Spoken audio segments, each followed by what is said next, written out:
আল্লাহর রাসূল সাল্লাল্লাহু আলাইহি ওয়াসাল্লাম বলেন, যে ব্যক্তি আল্লাহ তাআলার প্রতি ঈমান রাখে, আল্লাহর প্রতি বিশ্বাস রাখে, ওয়াল ইয়াউমিল আখির এবং কিয়ামতের প্রতি বিশ্বাস রাখে, মানে ঈমান যার আছে, মানে যে ব্যক্তি মুমিন তার কথা বলতেছেন, যে আল্লাহর প্রতি ঈমান রাখে, কিয়ামতের প্রতি ঈমান রাখে, মানে যে মুমিন। আল্লাহর রাসূল বলেন, ওই ব্যক্তি যেন ফালা ইউজি জারা, ওই ব্যক্তি যেন তার প্রতিবেশীকে কষ্টের মুখে না ফেলে।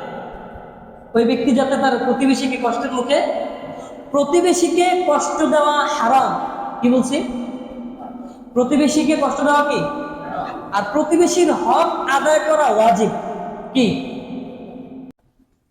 আজকে আলোচনার আলোচ্য বিষয় থাকবে প্রতিবেশীর হক ও সামাজিক সম্প্রীতি। প্রতিবেশীর হক ও সামাজিক সম্প্রীতি সম্পর্কে আলোচনা করবো। আমরা সবাই মনোযোগ সহকারে শুনব। প্রতিবেশীর হক, এটাও মুসলমানদের জন্য, আমাদের জন্য ওয়াজিব একটা বিধান, প্রতিবেশীর হক আদায় করা। প্রতিবেশীর হক রয়েছে অনেক। আজকে কয়েকটা হক বর্ণনা করব, প্রতিবেশীর প্রকারভেদ বর্ণনা করব।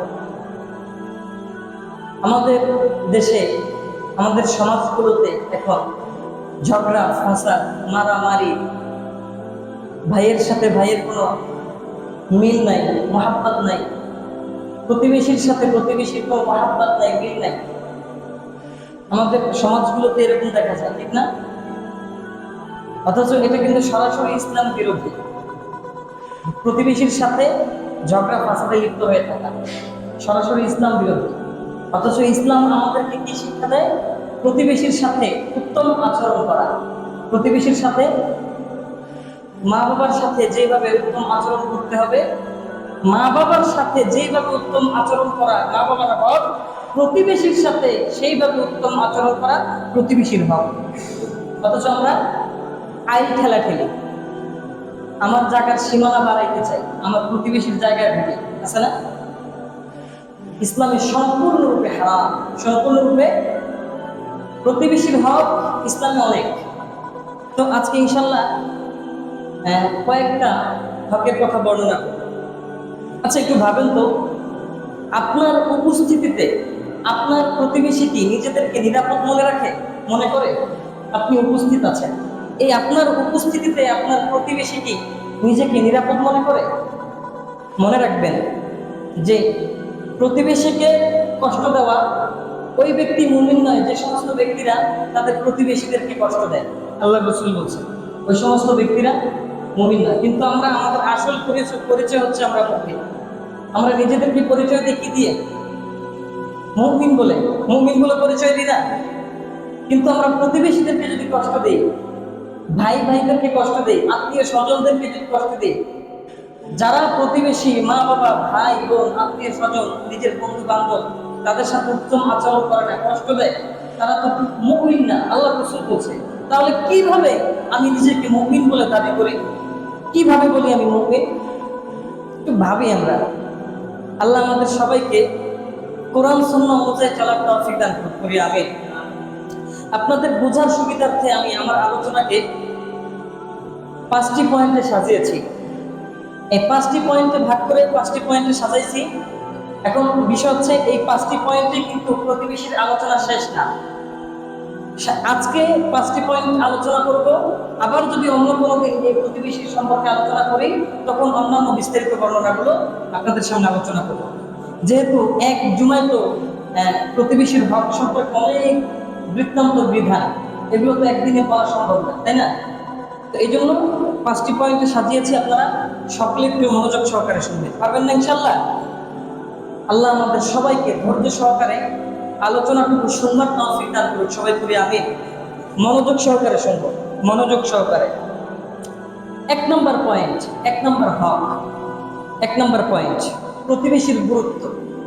প্রতিবেশীর গুরুত্ব কি এই সম্পর্কে পবিত্র কোরআনুল কারীমের সূরাতুন নিসা 36 নম্বর আয়াত আল্লাহ তাআলা বলেন, আল্লাহ রাব্বুল আলামিন বলেন, ওয়া'বুদুল্লাহা ওয়া লা তুশরিকু বিহি শাইআন ওয়া বিল ওয়ালিদাইনি إحسانا وبذي القربى واليتامى والمساكين والجار ذي القربى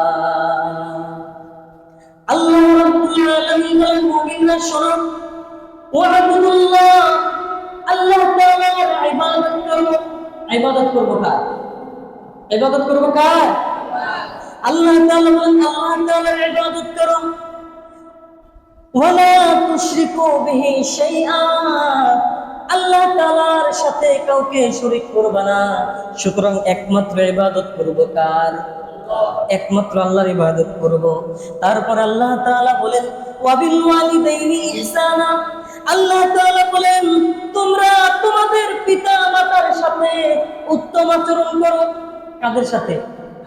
কাদের সাথে পিতা মাতার সাথে তারপর আল্লাহ বলেন ওয়াবিযিল কুরবা এবং প্রতিবেশীর সাথে উত্তম আচরণ করো কার সাথে এই আত্মীয়দের সাথে নিকটবর্তী আত্মীয়দের সাথে তারপরে আল্লাহ তাআলা বলেন ওয়াল ইয়াতামা ইয়াতিম যারা রয়েছে যাদের বাবা নাই ইয়াতিমদের সাথেও তোমরা উত্তম আচরণ করো প্রথমে মা বাবার কথা বললেন তারপরে নিকটবর্তী আত্মীয়দের কথা বললেন তারপর ইয়াতিমদের কথা বললেন তারপর ওয়াল মাসাকিন গরিব অভাবগ্রস্ত যারা আছে তাদের সাথেও উত্তম আচরণ করো তারপরে আল্লাহ তাআলা বলেন ওয়াল জারি যিল কুরবা নিকটবর্তী প্রতিবেশী যারা রয়েছে তাদের সাথেও তোমরা উত্তম আচরণ করো ওয়াল জারিল জুনুব এবং দূরবর্তী প্রতিবেশী বুঝছেন আল্লাহ তাআলা প্রতিবেশীর দুই ধরনের প্রতিবেশীর কথা বলছেন এক ধরনের প্রতিবেশী হচ্ছে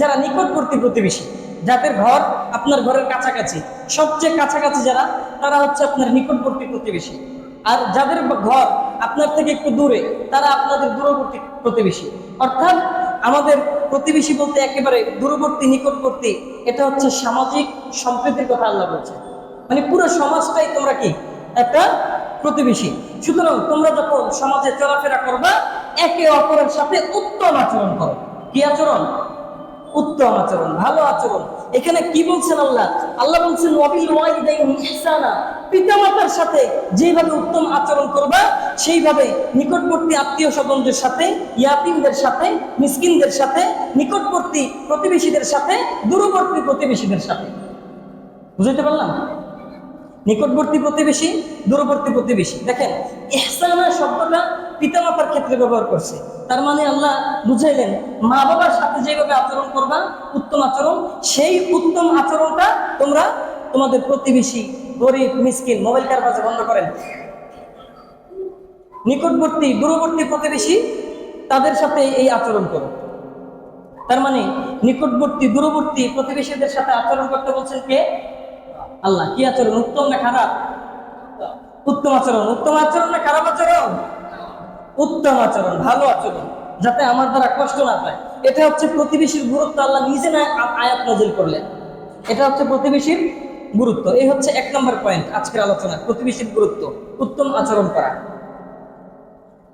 দ্বিতীয় নম্বর পয়েন্ট প্রতিবেশী সম্পর্কে সহিহ বুখারীর বর্ণনা একটা হাদিস আসছে সহিহ বুখারীর 6015 নম্বর হাদিসের বর্ণনা এই হাদিসের বর্ণনাকারী হচ্ছে হযরত আব্দুল্লাহ ইবনে ওমর রাদিয়াল্লাহু তাআলা আনহুমা তিনি বলেন ক্বালা রাসূলুল্লাহ সাল্লাল্লাহু আলাইহি ওয়াসাল্লাম আল্লাহর রাসূল সাল্লাল্লাহু আলাইহি ওয়াসাল্লাম বলেন মা যালা জিবরিল ইউসিনি বিল জারি হাত্তা যানানতু আন্নাহু সায়ুওয়ারিসুহু আল্লাহর হাবিব বলেন জিবরাইল আমার কাছে এসে এত পরিমাণ প্রতিবেশীদের সম্পর্কে তাগিদ দিতেন এত বেশি পরিমাণ প্রতিবেশী সম্পর্কে বলতেন আমার মনে হতো যে অতি শীঘ্রই হয়তো প্রতিবেশীদেরকে উত্তরাধিকারী বানিয়ে দেওয়া হবে উত্তরাধিকারী মানে বুঝছেন মানে আমার যে সম্পদ আছে আমার প্রতিবেশীও এমন হইতে পারে আল্লাহ রাসূল বলেন আমার মনে হয় যে আমার সম্পদ যখন বন্টন করা হবে আমার মৃত্যুর পরে এইখান থেকে প্রতিবেশীদেরকে ভাগ দেওয়া হবে উত্তরাধিকারী ওয়ারিশ সূত্রের মালিক বলে না যে পিতৃপুরুষ থেকে যা পায় ঠিক তেমনি ভাবে করে দেওয়া হবে আল্লাহ রাসূল বলেন আমি মনে করতাম এত পরিমাণ আমাকে তাগিদ দেওয়া হতো জিবরাইল আলাইহিস সালাম হাদিসের মধ্যে আসছে ইউসিনি মানে ওসিয়ত করতেন জিবরাইল এত পরিমাণ ওসিয়ত করতেন আল্লাহ রসুলকে, আমি মনে করতাম, আমার কাছে মনে হতো যে প্রতিবেশীকে অতি শীঘ্রই কি বানিয়ে দেওয়া হবে? উত্তরাধিকারী, উত্তরাধিকারী বানিয়ে দেওয়া হবে, এটা আমার কাছে মনে হতো। আসলে তো বানায় নাই, বানাইছে? বানায় নাই। কিন্তু আল্লাহ রসুল বলেন আমি মনে করতাম। এটা কেন বলছেন? গুরুত্ব বোঝানোর জন্য, প্রতিবেশীদের গুরুত্ব বোঝানোর জন্য হাদিসের মধ্যে আল্লাহ রসুল সাহাবাদেরকে জানিয়ে দিয়েছে। তার মানে প্রতিবেশীদের গুরুত্ব কম না বেশি? সামাজিক ঐক্যের দরকার আছে না নাই? মনে রাখবেন, আমাদের দেশ তখনই শান্তশিষ্ট হবে যখন আমাদের দেশের ছোট ছোট মহল্লাগুলো, এলাকাগুলো, সমাজগুলো শান্তশিষ্ট থাকবে, সবাই এক হয়ে মিলেমিশে থাকবে, তখনই আমাদের দেশ শান্তশিষ্ট হয়ে যাবে। আমরা যখন এক হয়ে কাজ করব, দুর্নীতি, চাঁদাবাজি, 2 নম্বরে টেন্ডারবাজি, সবগুলোকে যখন আমরা সবাই একসাথে প্রতিহত করব, তখন আমাদের দেশটা হয়ে উঠবে শান্তিময়, ঠিক না? তো এই জন্য দেশ পরিচালনা, দেশ স্বাধীন করতে গেলে বা দেশ শান্তশিষ্ট করতে গেলে আগে কি প্রয়োজন? আপনার আমার ঠিক হতে হবে। আপনি আমি যদি ঠিক না থাকি, আপনার আমার মধ্যে যদি ভ্রাতৃত্ববোধ না থাকে, আপনার আমার মধ্যে যদি সাম্প্রতিক সম্প্রীতি না থাকে, তাহলে আপনি আমি ঠিক না থাকলে আমার দেশও ঠিক থাকবে না। আমার দেশ ঠিক না থাকলে আমরা কেউ শান্তিতে থাকতে পারবো না, আমাদের সকলের জন্য অশান্তি। বুঝাইতে পারলাম? তো এই জন্য আমাদের প্রতিবেশী, প্রতিবেশী বলতে নিকটবর্তী প্রতিবেশী বলতে কি বুঝাইছেন? নিকটবর্তী প্রতিবেশী আমার আশেপাশে যারা আছে, দূরবর্তী মানে পুরো আমার যে সমাজ, আমি যতটুকু পরিমাণ আমি পাই তাদেরকে, তারা সবাই আমার। এই কথার কথা ভূষণছড়া আর ভান্ডারিপাড়া পাশাপাশি, এই দুইটা গ্রাম কি প্রতিবেশী? ভান্ডারিপাড়া, সরকারপাড়া, ভূষণছড়া, মিরপাড়া, সবাই মিলে আবার প্রতিবেশী, ঠিক আছে না? আমরা যদি সবাই মিলেমিশে থাকি, আমাদের ভূষণছড়া শান্তিময় হয়ে উঠবে, ঠিক আছে না? তো এজন্য আমাদের দরকার একে অপরের প্রতি শান্তশিষ্ট থাকা, মহাব্বতের সাথে থাকা, ভালো একে অপরকে ভালোবাসা, মহাব্বত করা। আমরা পারবো না ইনশাল্লাহ? নাকি ঝগড়া বিবাদে লিপ্ত থাকবো? ঝগড়া বিবাদে লিপ্ত থাকবো, একজন আরেকজনের পিছনে পিছনে গিয়ে বলবো তোরে অমুকে এই কথাটা বলছিল, সর্বনাশ। আবার হের কাছে গিয়ে আবার বলে তোমারও তো অমুকে দিয়েছে ধুইয়া, তুমি তো ছিল না। তারপরে এই যে দুইজনের ভিতরে দেয় কি ঝগড়া লাগাইয়া। আল্লাহ রসুল বলেন এই সমস্ত ব্যক্তিরা জান্নাতের ঘেরানো পাবে না। যারা দুই ব্যক্তির ভিতরে দ্বন্দ্ব লাগায়, এরকম ব্যক্তি আছে না? আবার কারো দুইজনের ভিতরে যখন ঝগড়া হয়েছে, লাখ টাকায় আছে না, তুমি আটটু লাগুক আটটু লাগুক, এই সমস্ত ব্যক্তিদের আল্লাহ রসুল বলেন এই সমস্ত ব্যক্তিরা জান্নাতের ঘেরানো পাবে না। আল্লাহ আমাদের সবাইকে হেফাজত করুক, করি আমিন। আমরা সবাই মুসলিম, আমাদের প্রথম পরিচয় আমরা কি মুসলিম। আমাদের মিলেমিশে থাকা, আল্লাহ আমাদের সবাইকে মিলেমিশে থাকার তৌফিক দান করুক, করি আমিন। তারপর এই গেল 2 নম্বর পয়েন্ট, জিবরাইল আলাইহিস সালামের ওসিয়ত আল্লাহ রসুলের কাছে। 3 নম্বর পয়েন্ট, প্রতিবেশীদেরকে কষ্ট না দেওয়া। প্রতিবেশীদেরকে কষ্ট না দেওয়া, দেখেন এই সম্পর্কে আল্লাহ রসুল কি বলেন? প্রতিবেশীদেরকে কষ্ট না দেওয়ার সাথে ঈমানের সম্পর্ক। প্রতিবেশীদেরকে কষ্ট না দেওয়ার সাথে কিসের সম্পর্ক? আরে ঈমানের সম্পর্ক। প্রতিবেশীদেরকে কষ্ট না দেওয়া ঈমানের অংশ, ঈমানের অঙ্গ। আল্লাহ রসুল বলতেছেন সহিহ বুখারীর 6014 নম্বর হাদিস, 16 নম্বর হাদিসের বর্ণনা। এই হাদিসের বর্ণনাকারী হচ্ছে শুরাইহ রাদিয়াল্লাহু তাআলা আনহু। তিনি বলেন আন্না রাসূলুল্লাহ সাল্লাল্লাহু আলাইহি ওয়াসাল্লাম, আল্লাহ রাসূল সাল্লাল্লাহু আলাইহি ওয়াসাল্লাম বলেছেন ওয়াল্লাহি লা ইউমিন। আল্লাহর রাসূল বললেন আল্লাহর কসম, কসম ওই ব্যক্তি মুমিন নয়। তারপরে আল্লাহর রাসূল বলেন ওয়াল্লাহি লা ইউমিন, আল্লাহর কসম ওই ব্যক্তি মুমিন নয়। ওয়াল্লাহি লা ইউমিন, আল্লাহর কসম ওই ব্যক্তি মুমিন নয়। আল্লাহ রাসূল কথাটা 3 বার বললেন। কয়বার? 3 বার বললেন ওই ব্যক্তি মুমিন নয়। এখন সাহাবারা জিজ্ঞাসা করতেছে ইয়া রাসূলুল্লাহ, ওমান ইয়া রাসূলুল্লাহ, ওই ব্যক্তি কে যে ব্যক্তি মুমিন না? আল্লাহর রাসূল বলেন ক্বালাল্লাযী লা ইয়ামানা জারাহু বাওয়াইকাহু, আল্লাহর রাসূল বলেন ওই ব্যক্তি মুমিন নয় যে ব্যক্তির অনিষ্টতা থেকে তার প্রতিবেশী নিজেকে নিরাপদ মনে করে না। ওই ব্যক্তি মানে আমার প্রতিবেশী মনে করে হারে ও আমার ক্ষতি করবে, হয়তো আমি যদি ও যদি থাকে আমার মনে হয় আমার গাছের পেঁপেটা ছিঁড়ে নিয়ে যাবো আমি না থাকলে, এরকম হয় না? হয় না? হ্যাঁ, আমার এই জিনিসের ক্ষতি করবে, আমার ক্ষোভ থেকে মুরগিটা নিয়ে খাইয়ে ফেলবে, এরকম হয় না? আল্লাহ রসুল বলেন এই যে এই সমস্ত ব্যক্তিরা মুমিন না, যাদের অনিষ্টতা থাকে তাদের প্রতিবেশী নিরাপদে না থাকে, তারা মুমিন না, ঈমানের সম্পর্ক। আল্লাহ রসুল বললেন। আরো একটা হাদিস আসছে 18 নম্বর হাদিসের বর্ণনা, সহিহ বুখারীর 18 নম্বর 6018 নম্বর হাদিসের বর্ণনা। এই হাদিসের বর্ণনাকারী হচ্ছে আবু হুরায়রা রাদিয়াল্লাহু তাআলা আনহু। তিনি বলেন, قال رسول الله صلى الله عليه وسلم من كان يؤمن بالله ومن واليوم الآخر فلا يؤذي جاره। আল্লাহর রাসূল সাল্লাল্লাহু আলাইহি ওয়াসাল্লাম বলেন, যে ব্যক্তি আল্লাহ তাআলার প্রতি ঈমান রাখে, আল্লাহর প্রতি বিশ্বাস রাখে, ওয়াল ইয়াউমিল আখির এবং কিয়ামতের প্রতি বিশ্বাস রাখে, মানে ঈমান যার আছে, মানে যে ব্যক্তি মুমিন তার কথা বলতেছেন, যে আল্লাহর প্রতি ঈমান রাখে, কিয়ামতের প্রতি ঈমান রাখে, মানে যে মুমিন। আল্লাহর রাসূল বলেন, ওই ব্যক্তি যেন ফালা ইউজি জারা, ওই ব্যক্তি যেন তার প্রতিবেশীকে কষ্টের মুখে না ফেলে। ওই ব্যক্তি যাতে তার প্রতিবেশীকে কষ্টের মুখে, প্রতিবেশীকে কষ্ট দেওয়া হারাম। কি বলছি? প্রতিবেশীকে কষ্ট দেওয়া কি? আর প্রতিবেশীর হক আদায় করা ওয়াজিব। কি? খালি নামাজ পড়া ফরজ, ভিতরের নামাজ পড়া ওয়াজিব, ভিতরের নামাজটা পড়া যেভাবে ওয়াজিব প্রত্যেকদিন পড়ি না, এটা কিন্তু ওয়াজিব। ঠিক এই প্রতিবেশীদের হক আদায় করা ওয়াজিব। কোন কোন ওলামা ইকরাম এই প্রতিবেশীর হককে আদায় করাকে ফরজ বলছেন, ফরজ। কিছু কিছু মুফাসসিরিন ইকরাম, মুহাদ্দিসিন ইকরাম, মুফাক্কিহ ইকরাম এই ফরজ বলছেন প্রতিবেশীর হককে। কিন্তু আমরা এটার কিছু মনেই করি না।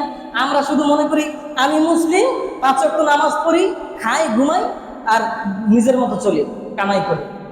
না, আপনি মুসলমান না। আপনার যে সমস্ত বিধানগুলো আল্লাহ দিয়েছেন কোরআন, ওই বিধানগুলো আপনার মেনে চলতে পারলে আপনি মুসলিম। আপনার মুসলমান হওয়ার জন্য তো আল্লাহ কিছু পথ দেখাইছে না? কথা বলেন না, পথ দেখাইছে না? শুধু পড়লাম লা ইলাহা ইল্লাল্লাহ মুহাম্মাদুর রাসূলুল্লাহ, হয়ে গেছি মুসলমান? হয়ে গেছি না। মুসলমান হওয়ার জন্য যে সমস্ত পথ আল্লাহ রাসূল দেখিয়েছেন, ওই পথ অনুযায়ী যদি আমি চলতে পারি তাহলেই আমি মুমিন। তাহলে কি কষ্ট পাইতেছেন? না ভাই, কষ্ট পাইেন না, এটা আপনাদের ভালোর জন্য বলতেছি। ভ্রাতৃত্ববোধ বজায় রাখবেন, সামাজিক সম্প্রীতি রাখবেন, একের প্রতি অপরের মহব্বত ভালোবাসা রাখবেন। একজন একটু তরকারি রান্না করছেন, পাশার করে গিয়ে দিয়ে আসবেন, মহব্বত সৃষ্টি হবে।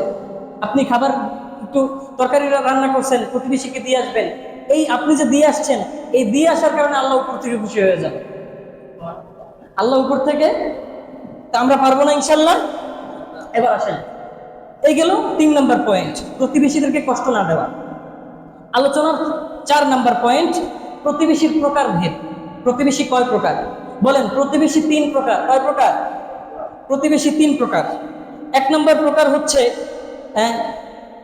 3 হক বিশিষ্ট প্রতিবেশী, মানে যেই প্রতিবেশী আমার কাছে 3টি হক পায়। কয়টি হক?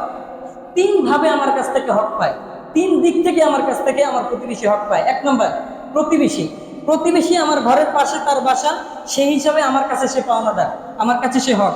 কি হক? তাকে কষ্ট দিব না, তাকে কষ্ট দিব না। তারপরে তার সাথে ভালো আচরণ করব, উত্তম আচরণ করব। আর এই বিষয়ে আরো লম্বা আলোচনা করবো ইনশাল্লাহ। কিছু রান্না করলে তাকে দিয়ে আসবো। হ্যাঁ, এই হচ্ছে প্রতিবেশী হক। আরো হক আছে, আলোচনা করবো। 1 নম্বর, সে প্রতিবেশী হিসাবে আমার কাছে পায়। 2 নম্বর, যদি সে মুসলমান হয়, তো মুসলমান হিসাবে সে আমার কাছে হকদার। এক মুসলমান অপর মুসলমানের কাছে হকদার না? হকদার না এক মুসলমান অপর মুসলমানের কাছে? তারপর 3 নম্বর, আত্মীয় হিসাবে। এখন বুঝেন, আপনার পাশে একজন প্রতিবেশী, সম্পর্কে সে চাচা, আবার সে মুসলমান। চাচা মুসলমান, আবার প্রতিবেশী। বিষয়টা বুঝছেন? বিষয়টা বুঝছেন? খেয়াল করবেন। প্রতিবেশী আপনার ঘরের পাশে থাকে এই জন্য, আবার আপনার সম্পর্কে আত্মীয় হয়, আবার সে মুসলমান, আবার সে কি মুসলমান। তার মানে 3 দিক থেকে সে আপনার কাছে কি পায়? হক পায়। এই হচ্ছে 1 নম্বর প্রকার। 2 নম্বর প্রকার, 2 হক বিশিষ্ট প্রতিবেশী, মানে যে প্রতিবেশী আপনার কাছে 2টি হক পাওনা দেয়। সেটা কিভাবে? 1 নম্বর হচ্ছে আল জার ওয়াল মুসলিম, মানে এমন প্রতিবেশী যে একে তো প্রতিবেশী, দ্বিতীয়ত সে মুসলমান। প্রতিবেশী হিসাবে আপনার কাছে পাওনা, আবার মুসলমান হিসাবে আপনার কাছে কি। বিষয়টা বুঝাইতে পারলাম? তারপরে 3 নম্বর হচ্ছে 1 হক বিশিষ্ট প্রতিবেশী, অর্থাৎ সে অমুসলিম, আপনার আত্মীয় না, মুসলমানও না, শুধু প্রতিবেশী। শুধু কি? তার বিপদে আপদে আপনি আগে যাবেন, তাকে আপনি কিছু রান্না করলে তাকে গিয়ে দিয়ে আসবেন, তার যদি সে না খেয়ে তাকে খাওয়াবেন। এটা হচ্ছে প্রতিবেশীর হক। সে যদি অমুসলিমও হয়, সে আপনার প্রতিবেশী। এই তার সম্পর্কেও ইসলাম কি দিক নির্দেশনা দিয়েছে? তার পাশে থাকো, বিপদে আপদে পাশে থাকো। প্রতিবেশী হিসাবে হক আমাদের কাছে, অমুসলিমও যদি হয়। তার মানে প্রতিবেশী কয় প্রকার? 3 প্রকার। এক হচ্ছে গিয়ে 3 হক বিশিষ্ট প্রতিবেশী, 2 হক বিশিষ্ট প্রতিবেশী, 1 হক বিশিষ্ট প্রতিবেশী। 1 হক বিশিষ্ট প্রতিবেশী যিনি, সে মুসলমান নয়, অমুসলিম। 2 হক বিশিষ্ট প্রতিবেশী অর্থাৎ প্রতিবেশী আর মুসলমান। 3 নম্বর আত্মীয় প্রতিবেশী আবার কি মুসলমান। বুঝাইতে পারলাম? এই হচ্ছে গিয়ে প্রতিবেশীর হক। মানে প্রতিবেশী 3 প্রকার। প্রতিবেশী কয় প্রকার? 3 প্রকার। তো এই গেল 4 নম্বর পয়েন্ট, প্রতিবেশীর প্রকারভেদ। তারপর প্রতিবেশীর সম্পর্কে 5 নম্বর পয়েন্ট আজকের আলোচনা। 5 নম্বর পয়েন্ট, নিজের ঘরে কিছু রান্না করলে প্রতিবেশীদেরকে দেওয়া। কোনো ওলামা ইকরাম নিজের ঘরে কিছু রান্না করলে প্রতিবেশী যদি মানে ক্ষুধার্ত থাকে, তা ওই অবস্থায় তাদেরকে খাওয়ানো ওয়াজিব। তাদেরকে খাওয়ানো কি? নিজে পেট ভরে খাইলাম, প্রতিবেশী না খাওয়া অবস্থায় ঘুমাইতেছে, আমি জানি সে না খাওয়া। এটা কোনো মুসলমান এরকম হইতে পারে না যে প্রতিবেশী না খাওয়া অবস্থায় ঘুমাইতেছে আর আমি পেট ভরে খাইতেছি, সে মুসলমান না। সে মুসলমানের কাতারেই পড়ে না। আল্লাহ রসুল বলেন, খেয়াল করি সবাই, আদাবুল মুফরাদ, ইমাম বুখারী রাহমাতুল্লাহ আলাইহির লেখা একটা বইটা লিখছেন কে? ইমাম বুখারী। ইমাম বুখারী রাহমাতুল্লাহ আলাইহির লেখা একটা বইয়ের নাম হচ্ছে আদাবুল মুফরাদ। এই বইয়ের 114 নম্বর হাদিসের বর্ণনা। এই হাদিসের বর্ণনাকারী হচ্ছে আবু যর গিফারী রাদিয়াল্লাহু তাআলা আনহু। তিনি বলেন, قال رسول الله صلى الله عليه وسلم, আল্লাহর রাসূল সাল্লাল্লাহু আলাইহি ওয়াসাল্লাম বলেছেন, ইয়া আবা যর, হে আবু যর গিফারী। আল্লাহর রাসূল আবু যর গিফারীকে বলতেছে, হে আবু যর গিফারী, ইযা তাবাখতা মারকাতান ফাআকসিরু আল মা। হে আবু যর গিফারী, শোনো, যখন তুমি রান্না করবা, রান্নার মধ্যে তুমি ঝোল বাড়াইয়া দিও, পানি বেশি করে দিও। কি বেশি করে দিও? পানি বেশি করে দিও। কেন? যে বলতেছে ওয়া তাআহাদ জিরানাক। আল্লাহ রাসূল বলেন, পানি বেশি করে দেওয়ার পরে তোমার প্রতিবেশীর কথা তুমি মনে রাখো। প্রতিবেশীর মধ্যে এই, তারপর বলতেছে আও ইকসিম ফি জিরানাক, প্রতিবেশীর কথা মনে রাখো, অথবা তোমার প্রতিবেশীর মধ্যে ওই ঝোলটুকু বিলাইয়া দিও। কাদের মধ্যে? প্রতিবেশীর মধ্যে। কি অন্তত ঝোলের কথা বলছে? আমরা একজন আরেকজনের বাসায় একটু রান্না করলে দিয়ে আসবো, একটু দিয়ে আসবো, খাবার একটু কম হোক, পরিমাণে একটু কি হোক, দিয়ে আসবো। এই যে আপনি দিয়ে আসবেন এই জন্য আল্লাহ তাআলা আপনার উপর খুশি হয়ে যাবে। আপনি দিয়ে আসবেন। আমাদের সমাজ থেকে এখন কিন্তু আমাদের দেশে এগুলো উঠে যেতেছে না? একজন কিছু রান্না করলে আরে দূর, এরকম না বিষয়টা। কিন্তু আমরা ছোটবেলা দেখতাম, আমার আব্বাজানকে দেখতাম, কিছু রান্না করলে এই আশেপাশে যারা আছে তাদেরকে দিস, আমার আম্মাজানকে বলতো। কিন্তু এখন বিষয়টা আমরাই পরিবর্তন, আমরা সবাই কি পরিবর্তন। এখন ওই চিন্তাটা মাথায় আসে না। আল্লাহ আমাদের সবাইকে হেফাজত করুক, করি আমিন। তো দেখেন আরো একটা হাদিস, এই হাদিসের ব্যাখ্যায় মুসান্নাফ ইবনে আবি শাইবা কিতাবের নাম, ইমাম বুখারী রাহমাতুল্লাহ আলাইহির উস্তাদ, ইমাম বুখারী রাহিমাহুল্লাহর উস্তাদ এই কিতাবের লেখক। এই কিতাবটির মধ্যে হাদিস রয়েছে প্রায় 38,000 প্লাস হাদিসের কালেকশন আছে একটা কিতাবের মধ্যে। এই কিতাবের 30,359 নম্বর হাদিসের বর্ণনা। আল্লাহর রাসূল সাল্লাল্লাহু আলাইহি ওয়াসাল্লাম বলেন, মা আমানা বি মান বাতা শাবআনান। আল্লাহর রাসূল বলেন, ওই ব্যক্তি আমি রাসূলের প্রতি ঈমান আনে নাই, মানে সে মুসলমান না। আল্লাহর রাসূলের প্রতি ঈমান যদি না আনে, সে মুসলমান থাকে? সব মানছে, আল্লাহ এক, সবকিছু মানছে, শুধু মনে করে যে মুহাম্মদ রাসূল না, তাহলে তার ঈমান থাকবে? আল্লাহ রাসূলের প্রতি কি আনতে হবে? আল্লাহ রাসূল বলতেছেন, ওই ব্যক্তি আমার উপর ঈমান আনে নাই যে ব্যক্তি পেট ভরে খাইলো ওয়া জারাহু জাইআন, তার প্রতিবেশী ক্ষুধার্ত অবস্থায় ঘুমায়। শুধু তাই না, ওয়া হুয়া ইয়ালামু বিহি, এবং ওই ব্যক্তি জানে যে তার প্রতিবেশী ক্ষুধার্ত অবস্থায় আছে, তারপরে সে পেট ভরে খাইলো কিন্তু তার প্রতিবেশীকে দিল না। ওই ব্যক্তি আমি রাসূলের প্রতি ঈমান আনে নাই। মানে যে আল্লাহ রাসূল বুঝাইলেন, ওই ব্যক্তি যদি আমি রাসূলের প্রতি যদি ঈমান আনতো, অবশ্যই সে পেট ভরে না খাইয়া তার প্রতিবেশীকেও অবশ্যই দিত না। তার মানে আমাদের সামাজিক সম্প্রীতি বজায় রাখার জন্য কি নিজে খাওয়ানো, আশেপাশে যারা আছে খোঁজ খবর নেওয়া, খাইছে কিনা। অনেক গরিব ফ্যামিলি আছে না, আমরা তো খাই, আল্লাহ আমাদের খুব খাওয়ায়, কিন্তু আমার প্রতিবেশী কি অবস্থা আছে এই খবরটা আমরা নিই না। এই খবরটা আমরা, কিন্তু আমাদের দরকার, এটা ওয়াজিব, আমাদের প্রতিবেশীর হক এটা, যে তাদেরকে জিজ্ঞাসা করা, খাইছো? বা আপনি যদি জানেন তাদের আর্থিক অবস্থা খারাপ, তাদেরকে জিজ্ঞাসা করা, এই দুপুরে খাইছো, রাতে খাইছো, খাবারের কি ব্যবস্থা হয়েছে তাদেরকে জিজ্ঞাসা করা, এটা হচ্ছে ওয়াজিব। এটা প্রতিবেশী আমার কাছে পাও না, কিন্তু আমরা এগুলো করি না। না, এরকম না, আমাদের করতে হবে। আমরা পারবো না ইনশাল্লাহ? পারবো ইনশাল্লাহ? ইনশাল্লাহর আওয়াজ কম পাইতেছি আমি, তার মানে পারা যাবে না? পারা যাবে না? পারবো তো ইনশাল্লাহ? আল্লাহ আমাদের সবাইকে এই আমলটুকু করার তৌফিক দান করুক, করি আমিন। তার মানে প্রতিবেশীর হক সম্পর্কে আপনারা বুঝছেন? প্রতিবেশীদেরকে, প্রতিবেশীর হক আদায় করা ওয়াজিব, মনে রাখবেন, প্রতিবেশীর হক আদায় করা ওয়াজিব। তাহলে আজকের আলোচনার শিরোনামগুলো আবার একটু বলে দিই। প্রতিবেশীর গুরুত্ব, প্রতিবেশীর সাথে উত্তম আচরণ করা। আল্লাহ বলেন যে আমি অহংকারী দাম্ভিকদেরকে পছন্দ করি না। অহংকারী দাম্ভিক যারা, তাদেরকে আমি পছন্দ করি না। তারপর দ্বিতীয় নম্বর, জিব্রাইলের ওসিয়ত রাসূলের কাছে প্রতিবেশীদের প্রতি বেশি বেশি তাগিদ দিয়েছেন প্রতিবেশীর সাথে উত্তম আচরণ করা। তারপর 3 নম্বর, যে প্রতিবেশীদেরকে কষ্ট না দেওয়া, প্রতিবেশীদেরকে কষ্ট না দেওয়ার সাথে মুসলমানদের ঈমানের সম্পর্ক। 4 নম্বর, প্রতিবেশী 3 প্রকার। 3 প্রকার মনে আছে তো? প্রতিবেশী 3 প্রকার। 5 নম্বর, নিজের ঘরে কিছু রান্না করলে প্রতিবেশীদেরকেও দেওয়া, প্রতিবেশীদের খোঁজ খবর নেওয়া, তারা খাবার খাইছে কিনা। সর্বোপরি কথা, আমরা আমরা যে সমাজে বসবাস করি, আমাদের প্রত্যেকের দরকার আমাদের সকলকে নিয়ে একসাথে চলা, তাদের খোঁজ খবর, ভালো মন্দ সবকিছু দেখা, ঝগড়া বিবাদে লিপ্ত না হওয়া, গীবত না করা, আরেকজনের সাথে আরেকজনের শত্রুতা না লাগিয়ে দেওয়া, আছে না? আল্লাহ আমাদের সবাইকে এই সমস্ত বেহায়াপনা কাজ থেকে আমাদের সবাইকে আল্লাহ হেফাজত করুক। সবাই পড়ি আমিন। ওয়া আখির দাওয়ানা আলহামদুলিল্লাহি রাব্বিল আলামিন।